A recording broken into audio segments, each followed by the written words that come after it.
काम के सिलसिले में शहर से बाहर थे और बाहर मूसलाधार बारिश हो रही थी। तभी पड़ोस के लड़के ने दरवाजा खटखटाया और कहा, भाभी जी मुझे डर लग रहा है। लेकिन उसके इरादे कुछ और ही थे। दोस्तों, एक औरत के लिए उसका घर ही उसका मंदिर होता है और पति परमेश्वर। लेकिन कलयुग के इस दौर में कई बार शैतान ऐसे भेष बदल कर आते हैं कि अच्छे भले इंसान की नीयत भी डगमगा जाती है। आज की कहानी एक ऐसी गृहिणी की है जिसने अपनी सूझबूझ और संस्कारों से अपने घर को बिखरने से बचाया। कानपुर के एक शांत मोहल्ले में वंदना और उसका पति आलोक रहते थे। वंदना 35 साल की एक बेहद सुशील और संस्कारी महिला थी। आलोक एक प्राइवेट कंपनी में मार्केटिंग मैनेजर थे, जिसके कारण उन्हें अक्सर शहर के बाहर टूर पर जाना पड़ता था। दोनों की गृहस्थी बहुत खुशहाल थी। बस एक ही कमी थी कि उनकी कोई संतान नहीं थी। इस सूखेपन को वंदना अक्सर पूजा पाठ और घर के कामों में छुपा लिया करती थी। उनके पड़ोस में ही गुप्ता जी का मकान था, जिसके ऊपरी हिस्सा उन्होंने किराए पर दिया हुआ था। वहाँ कुछ महीने पहले एक नया लड़का रहने आया था, जिसका नाम साहिल था। साहिल की उम्र करीब 25-26 साल थी। वह दिखने में बहुत सीधा साधा लगता था और अक्सर वंदना को आते जाते भाभी जी नमस्ते कहकर झुककर प्रणाम करता था।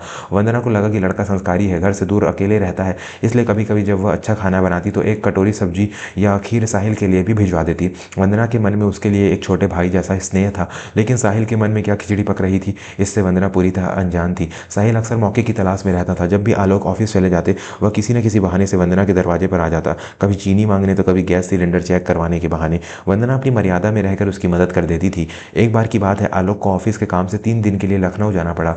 जाते समय आलोक ने वंदना से कहा, वंदना तुम घर में अकेली हो, अपना ख्याल रखना और रात को दरवाजा ठीक से बंद कर लेना, मौसम भी खराब होने वाला है। वंदना ने मुस्कुराते हुए कहा, आप चिंता न करें, मैं अपना ख्याल रख लूंगी, आप बस समय पर खाना खा लीजिएगा। आलोक के जाने के बाद वंदना को घर काटने के लिए दौड़ रहा था। दिन तो जैसे तैसे निकल गया, लेकिन शाम होते होते आसमान में काले बादल घिर आए। देखते ही देखते मूसलाधार बारिश शुरू हो गई। बिजली कड़कने लगी और पूरा मोहल्ला अंधेरे में डूब गया, क्योंकि ट्रांसफार्मर में खराबी के कारण लाइट चली गई थी। वंदना ने मोमबत्ती जलाई और अपने कमरे में बैठकर हनुमान चालीसा का पाठ करने लगी।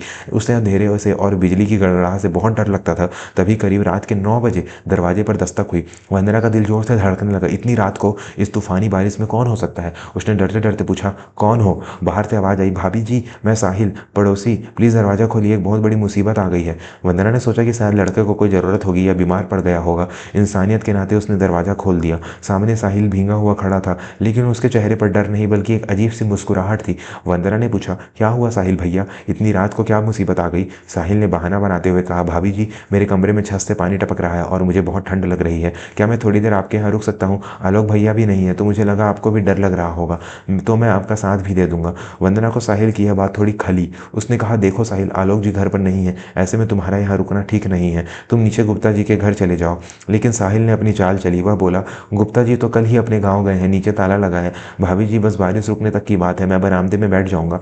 वंदना धर्म संकट में पड़ गई। बाहर तूफान था और सामने एक भीगा हुआ इंसान। उसने न चाहते हुए भी साहिल को बरामदे में बैठने की इजाज़त दे दी और उसके लिए तौलिया ले आई। दोस्तों, आगे जो साहिल ने किया और वंदना ने कैसे उसका असली चेहरा पहचाना, यह जानने से पहले अगर आप भी मानते हैं कि एक औरत की मर्यादा ही उसकी सबसे बड़ी शक्ति है, तो चैनल को अभी सब्सक्राइब करें और वीडियो को लाइक करना ना भूलें। साहिल बरामदे में सोफे पर बैठ गया।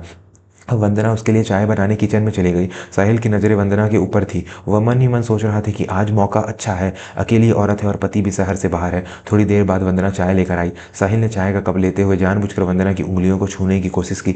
वंदना ने झटके से हाथ पीछे खींचा। उसे अब साहिल की नीयत में खोट नजर आने लगा था। साहिल बोला, भाभी जी आप बहुत अच्छी हैं, आलोक भैया तो कदर ही नहीं करते आपकी, हमेशा बाहर रहते हैं, आपको अकेला छोड़कर। आपको डर नहीं लगता इस खाली घर में? वंदना ने कड़े शब्दों में जवाब दिया, मुझे डर अकेलेपन से नहीं बल्कि गैर मर्द की गलत नीयत से लगता है। मेरे पति मेरी कदर करते हैं या नहीं, यह मेरा और उनका निजी मामला है। तुम अपनी चाय पीकर फौरन यहाँ से जाओ। साहिल अब अपनी हदें पार करने लगा था। वह सोफे से खड़ा हो गया और वंदना की तरफ बढ़ते हुए बोला, अरे भाभी जी नाराज क्यों होती हैं? मैं तो बस आपके अकेलेपन को दूर करने आया हूँ। हम दोनों जवान हैं, आलोक भैया को क्या पता चलेगा? यह सुनते ही वंदना का खून खौल उठा। जिस लड़के को उसने भाई समझा था, वह आज उसकी इज्जत पर हाथ डालने की कोशिश कर रहा था। वंदना पीछे हटी, लेकिन डरी नहीं। उसने पास ही पड़े फूलदान को अपने हाथ में उठा लिया। वंदना ने शेरनी की तरह दहाड़ते हुए कहा, जुबान संभाल कर बात कर साहिल, मैंने तुझे छोटा भाई समझकर घर में पनाह दी और तूने इसे मेरी कमजोरी समझ लिया। तू भूल गया कि मैं एक भारतीय नारी हूँ। हम ममता लुटाना हम जानती हैं तो वक्त आने पर दुर्गा बनकर संहार करना भी जानती है। साहिल वंदना का यह रौद्र रूप देखकर सहम गया।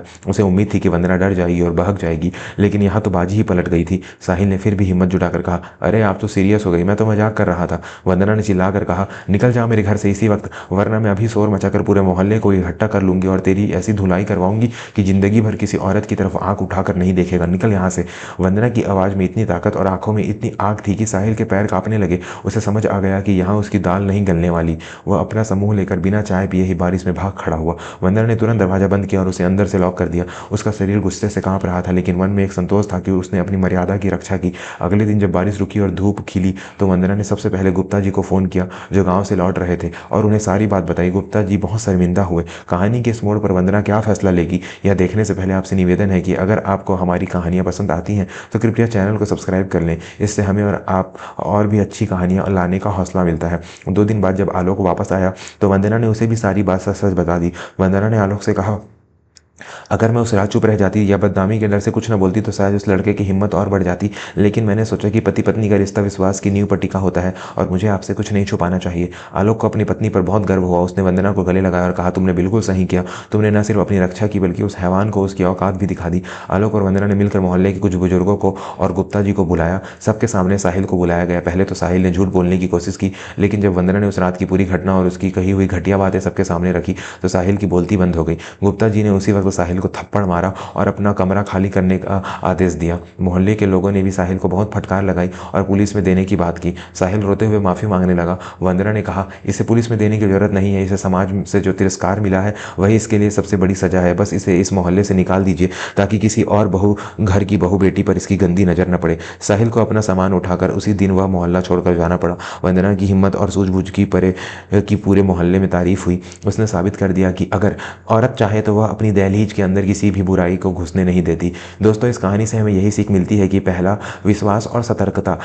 कभी भी किसी अनजान या कम जान पहचान वाले व्यक्ति पर आंख मूंद कर भरोसा ना करें, चाहे वह कितना ही शरीफ क्यों ना दिखता हो। दूसरा, मर्यादा की शक्ति। एक स्त्री की असली ताकत उसके संस्कार और उसका आत्मबल होता है। जब कोई मर्यादा लांघने की कोशिश करे तो चुप रहने की बजाय उसका कड़ा विरोध करना चाहिए।